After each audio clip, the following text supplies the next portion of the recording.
Olá, navegantes e tripulantes da Arca. São um pouquinho mais de 3 da manhã do dia 5 de agosto de 2025. Estou aqui no meu plantão, na empresa onde aprove ao Senhor Deus me colocar como vigilante, como atalaia, e onde, pela sua santa vontade, pelos seus santos desígnios, eu estou podendo exercer em paralelo aquilo que é o ministério do profeta Ezequiel, o atalaia. Ganhei esses dias uma Bíblia de presente e, na primeira experiência de oração, abrindo essa Bíblia, depois de buscar uma resposta de Deus, essa Bíblia que é nova, completamente sem uso, sem nenhuma página marcada, sem nenhum marcador de texto lá dentro. Ela se abre justamente no capítulo 1, versículo 1 do livro do profeta Ezequiel. O profeta Ezequiel é aquele cujo Senhor deu a seguinte ordem: que ele fosse um atalaia, um vigia, alguém que levasse o alerta para o povo. E Deus foi muito preciso. Deus disse claramente para ele: se eu te mandar alertar e você for e a pessoa não te ouvir e vier a morrer, o sangue dela sobre a cabeça dela. Porém, se eu te mandar alertar e você não for e a pessoa morrer, o sangue dela sobre a sua cabeça. Ou seja, Deus ia cobrar do profeta aquela vida que se perdeu porque ele se acovardou e não entregou aquela profecia que deveria ter sido entregue. Então eu estou gravando aqui, eu creio que seja o 4º vídeo dessa série. Você já falou com seu pai hoje? Nós estamos aí há poucos dias do domingo, Dia dos Pais. E a sociedade hipócrita e mercantilista já tem suas vitrines, já tem a sua estratégia de venda de presentes para o Dia dos Pais. Por um outro lado, por causa dessa agenda woke importada dos Estados Unidos, onde se promove direitos humanos de homossexuais, Dia das Mães e Dia dos Pais já não tem mais aquele mesmo sentido e nem é mais comemorado nas escolas, nas creches, onde antes eram feitas homenagem aos pais. Porque hoje o pai não é mais aquele provedor, homem, hétero, né? Hoje tem mãe e tem outra mãe, mas uma delas é o pai, porque são casais homossexuais. Do mesmo jeito que no Dia das Mães tem 2 machos lá e um deles é a mãe. Então, infelizmente, né? Eu digo infelizmente, essa agenda avançou aqui no Brasil e hoje está instalado. pouco se pode fazer a respeito disso. Mas eu tenho um pai que no dia 2 agora completou 79 anos de idade. Um pai que fez o melhor por mim, eu tenho certeza. Um pai que eu realmente amo e respeito hoje, mas que ao longo da nossa convivência, eu tive muitos choques, muita rebeldia, muita incompreensão mútua. E eu também tenho filho, eu sou pai. E somente depois de ter tido meus 2 filhos, né? A Thaís, a minha primeira filha, que está casada, e o meu filhotão, o João Vitor. Só depois de ter me tornado pai é que eu pude entender o que é ser pai e revisitar aqueles episódios de incompreensão, aqueles episódios todos negativos da convivência com o meu próprio pai. Quando eu me tornei pai da Thaís, eu descobri o que é o amor de Deus. Eu descobri que você pode dar a vida por aquele serzinho que você gerou. Não tem como amar alguém mais do que você ama o seu primeiro filho. E quando eu me tornei pai do João Vitor, eu descobri o que é a justiça de Deus. Porque você tem 2 filhos que vão divergir, vão entrar em contendas, em disputas, e você ama os 2 igual. Não tem como amar mais um e menos o outro. O amor é amor paterno, é incondicional. Mas você precisa fazer justiça e decidir questões entre eles ali. E isso me ensinou o que é a justiça de Deus, porque Deus é esse pai amoroso, que tem muito mais que 2 filhos, e que o tempo todo tem que estar aqui intervindo e fazendo justiça no nosso meio. Então eu agradeço a Deus por ter essa experiência, de ter um pai ainda vivo, um pai com quem eu posso dialogar hoje, me abastecer ainda da sua sabedoria, que não vem de banco de faculdade, vem de uma vida na presença de Deus. Porque se eu estou aqui nessa madrugada, orando, buscando com toda a força do meu coração uma comunhão com o Pai das luzes, com o meu Pai espiritual, que é Deus, o nosso, né? Foi porque meu pai me deu esse exemplo. Meu pai me colocou nos caminhos do Senhor. E por mais que eu tenha me desviado dele em alguns momentos da minha vida, eu tenho uma referência, eu sei para onde eu devo voltar. E assim eu tento conduzir também, ou fiz, né, o que eu pude enquanto estava mais presente na vida dos meus filhos, de mostrar esse mundo espiritual, as verdades eternas da palavra do Senhor para os meus filhos. E se eu estou aqui nessa madrugada, é porque aprouve ao Todo-Poderoso, ao Pai das Luzes, me trazer aqui para uma comunhão mais íntima com Ele. Eu não sei, nessa nação brasileira, nesse mundo conturbado que nós estamos vivendo, com peste, com o mal graçando, a violência, a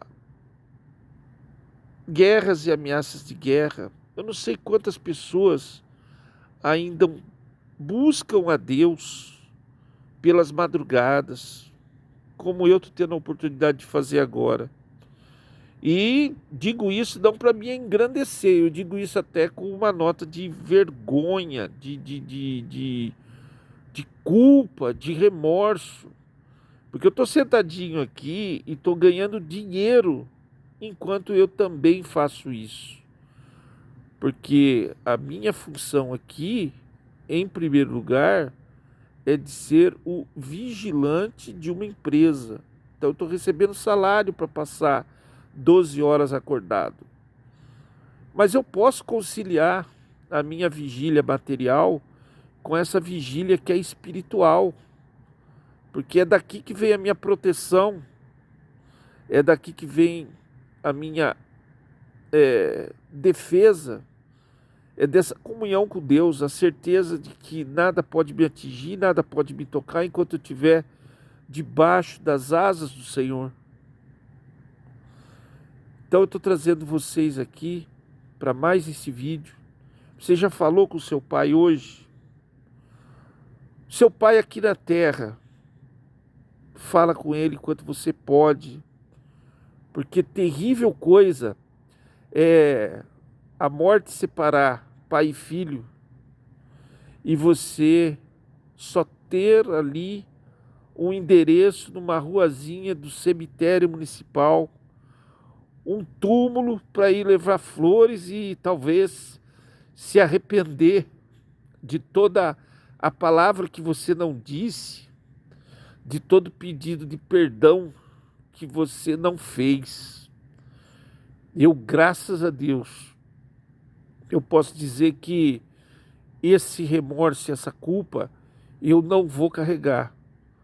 Porque, como eu disse, eu pude ter essa graça de Deus de ser trabalhado e ser modelado pela sua infinita misericórdia, num longo processo. Estou com 55 anos, meu pai acabou de fazer 79 no dia 2.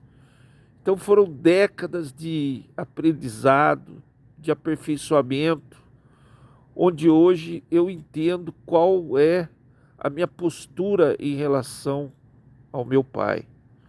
Então, meu conselho para você, nessa terça-feira que precede o domingo, Dia dos Pais, procure o seu pai, se você tem ainda alguma coisa com ele. Graças a Deus também, com meu filho, de quem eu me afastei, né? Por razões que só a Deus pertence, mas segundo ele próprio disse, né? Deitadinho no meu peito no ônibus, enquanto a gente voltava de Campinas, onde eu fui acompanhar um jogo dele contra os alunos da escola de cadetes do Exército, a SPSEX. E aqueles momentos maravilhosos de pai e filho em comunhão. Fui lá prestigiar meu bebê jogar vôlei contra os alunos do Exército e ainda filmei ele marcando um ponto. Tive o privilégio de ser colocado dentro da quadra para comandar o placar eletrônico. Então imagina só, meu filho na quadra, eu ali marcando os pontos do time e ainda tendo o privilégio de filmar meu filho num momento ali de alegria, de êxtase, de vibração, né? Marcando um ponto. Então eu tenho certeza que nós marcamos também um ponto muito, muito grande nessa nossa trajetória e não tem nada entre nós que mereça ser chorado ou nos traga arrependimento, que a gente tem essa comunhão. E naquela comunhão mais íntima que eu e meu filho estávamos tendo ali, voltando no ônibus, ele aninhado no meu peito, ele que tem 15 anos esse ano aqui, ele me falou: olha pai, as coisas tomaram o rumo que tinha que tomar. E é bem por aí. Fazendo esse trabalho que eu faço com a Arca, já há 20 anos, um trabalho missionário, que muitas vezes me levou a me indispor com a sociedade no geral, porque o profeta de Deus, ele não está aqui para agradar ninguém. Normalmente uma profecia, ela é proferida justamente em momentos em que os rumos de uma vida, de uma nação, precisam ser corrigidos. É muito fácil você hoje buscar uma igreja porque você quer ouvir uma palavra profética de abundância, de prosperidade, mas os dias são maus. Olha para a nossa nação, uma nação que tem promessas de Deus, uma nação que eu ouvi a vida toda em vários lugares por onde eu passei, tanto no mundo do kardecismo, da espiritualidade kardecista, como na igreja católica, que é a minha base, como na igreja evangélica. Eu sempre ouvi que o Brasil é celeiro de almas, que Deus tem uma promessa maravilhosa para o Brasil. Mas olha o estado que a sociedade está hoje. Ontem, o Bolsonaro, que também é pai, que já estava impedido de falar com o próprio filho, ele teve sua prisão decretada.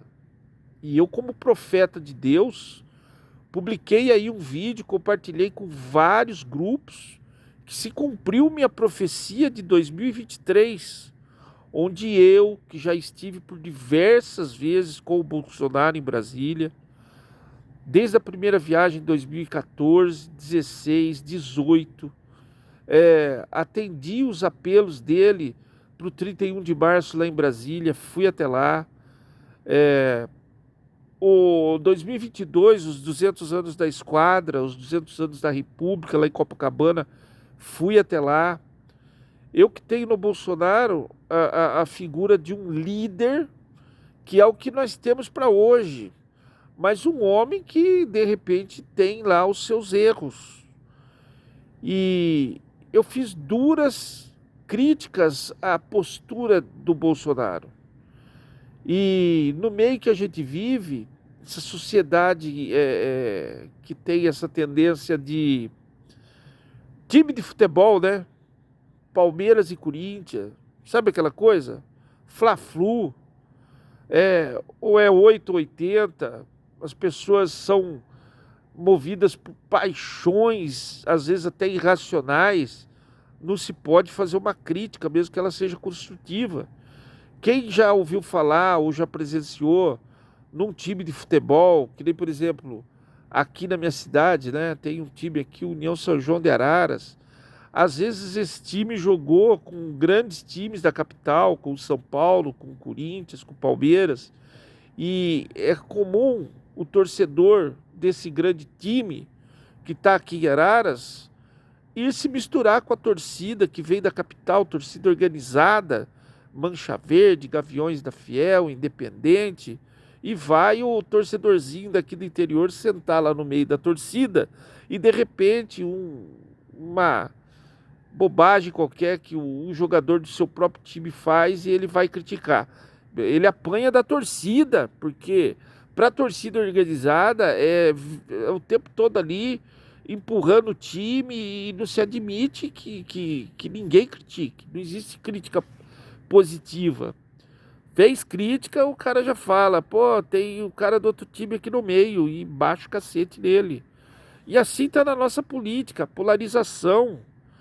É como eu vi um vídeo aí de uma comediante aí. Eu não sei nem dizer para vocês o nome. Ela grava uns vídeos aí, uns áudios. E são muito cômicos. E ela fala isso. Ela fala, gente, não é porque eu digo que eu quero acabar com a fome que eu sou do PT.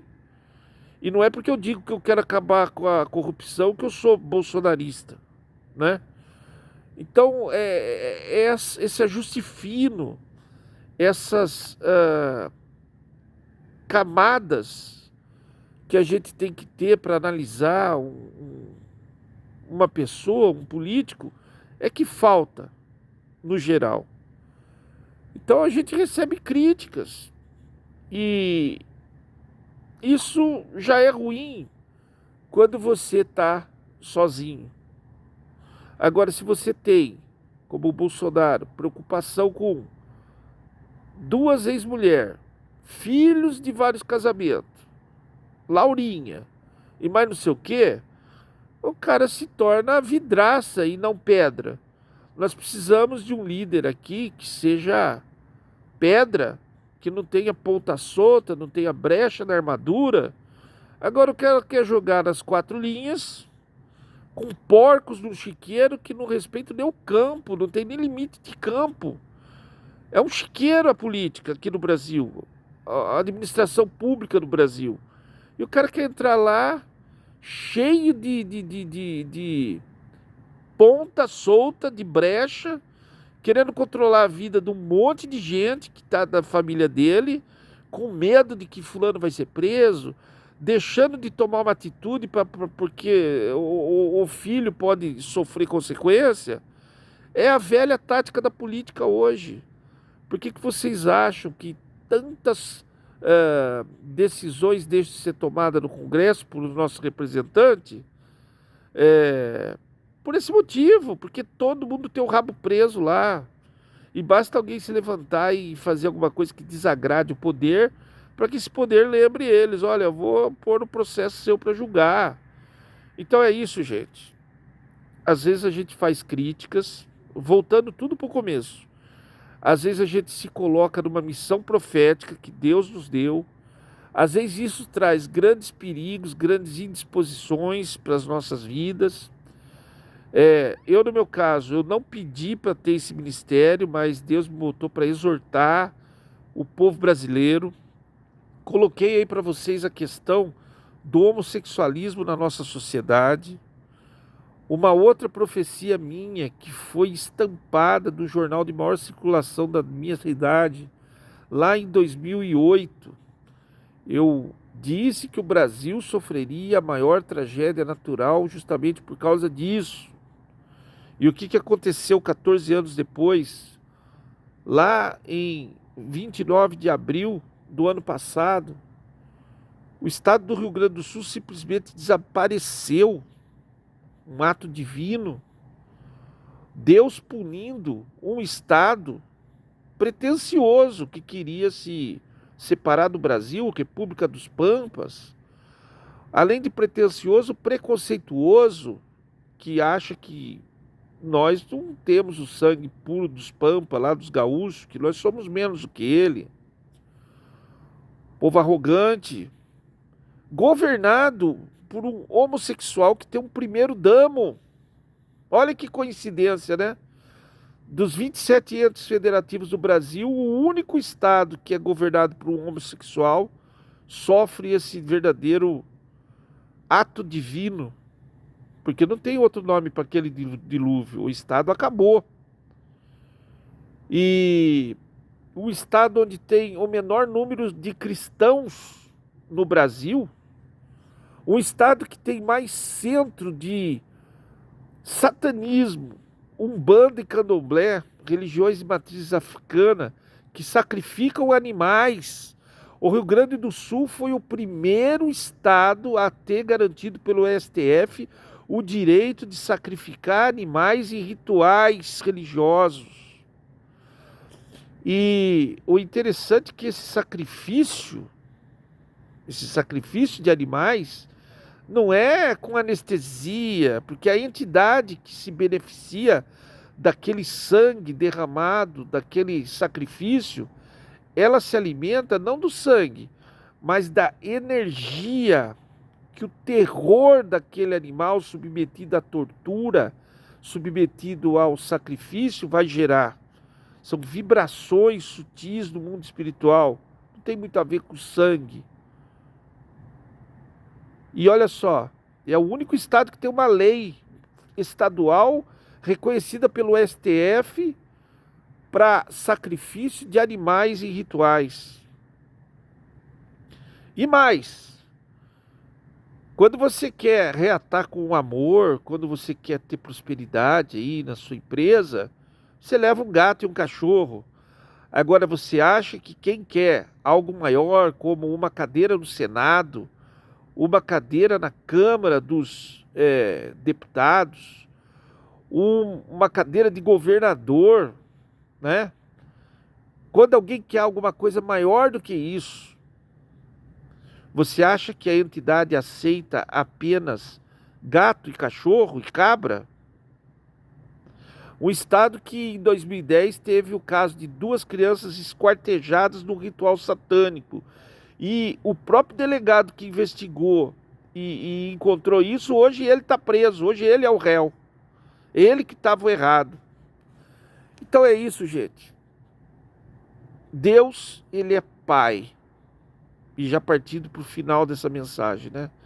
Deus é Pai amoroso, Deus é Pai presente, Deus, ele é bom o tempo todo ele é bom. Mas Deus deixou ali um conselho.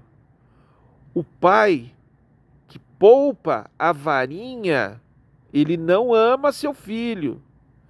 Deus, ele não se omite quando ele tem que descer a vara. E esse é o problema com a nossa sociedade hoje. Achar que Deus, ele não castiga ninguém. Deus é pai e ele castiga. Essa agenda woke que gera aí toda essa questão de homossexualismo, feminismo, liberação de droga e um monte de outras coisas que só visam um objetivo: destruir as famílias, destruir a sociedade de dentro, implodindo a sociedade. Ela gera também esse direito das crianças, onde nós às vezes permitimos que verdadeiros marginais se criem desde os bancos da escola fundamental, porque não pode puxar a orelha, perde a guarda da criança, não pode bater. Bom, meu pai nunca poupou o cinto, a varinha, nem no meu lombo, nem no lombo do meu irmão, que hoje tem uma indústria aqui do lado. Minha irmã foi poupada por ser filha mulher e por ser a caçula, mas nem por isso eu e meu irmão nos tornamos pessoas ruins ou problemáticas por causa dessas correções. Muito pelo contrário, eu agradeço meu pai por cada vez que eu estando errado, ele me corrigiu. Eu preferi não usar de nenhum tipo de castigo físico contra nenhum dos meus filhos. Eles não sabem o que é levar um tapa do pai. Uma ou outra vez que eu me exasperei com o João Vitor, por ele ficar ali com aquele negócio de nojinho de comida, não quero comer isso, não quero comer aquilo, só queria realmente o que a gente sabe que não é saudável, salgadinho, refrigerante. Eu me lembro que uma vez eu cheguei a virar um copo de refrigerante no rosto do meu filho. Foi uma cena pavorosa, violenta, mas é o desespero daquele pai que não sabe o que fazer para convencer uma criança que ela precisa se alimentar, que ela precisa de nutrientes. Então é isso, meu povo. Nessa madrugada, eu vou encerrar orando com vocês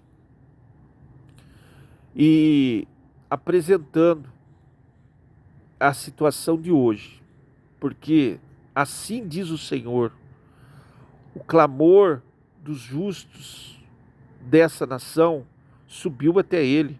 Não é só o Donald Trump que está ouvindo o clamor do povo e está tomando atitudes de lá de fora contra a nossa nação. No mundo espiritual, vem muita coisa para cima de nós. Deus vai descer o cajado nessa nação. E é importante que você busque o mais íntimo da presença de Deus e busque estar debaixo da sua santa proteção e da sua graça. Terminando então com essa oração, fica então esses 2 conselhos. Você já falou com seu pai hoje? Busque a Deus, o nosso Pai das luzes, o Pai espiritual, com todas as forças do seu coração. E se você está afastado do seu pai, busque seu pai enquanto você pode. Amém? Vamos então orar. Senhor Deus Todo-Poderoso, Pai das luzes, Pai de amor, Pai de bondade, o grande eu sou, o Deus eterno, o Deus de Abraão, Deus de Isaque, o Deus de Jacó, o Deus vivo de Israel. Eu te agradeço por mais essa oportunidade de estar aqui, não na tua presença, porque a tua palavra diz que, ainda que colocar a nossa casa lá nas estrelas, de lá o Senhor nos derruba. Ainda que a gente se esconda no mais profundo dos abismos, lá a tua justiça nos alcança. Então não tem como escapar da tua presença, mas nesse momento nós nos colocamos, Senhor, como meu filho se colocou no meu colo, no meu peito. Nós buscamos o mais íntimo da tua presença. Queremos clamar pela nossa nação, Senhor. Trata com justiça essa nação. Nós temos promessas de que seremos celeiro de almas, de que daqui haverá um grande avivamento espiritual e nós cremos nisso.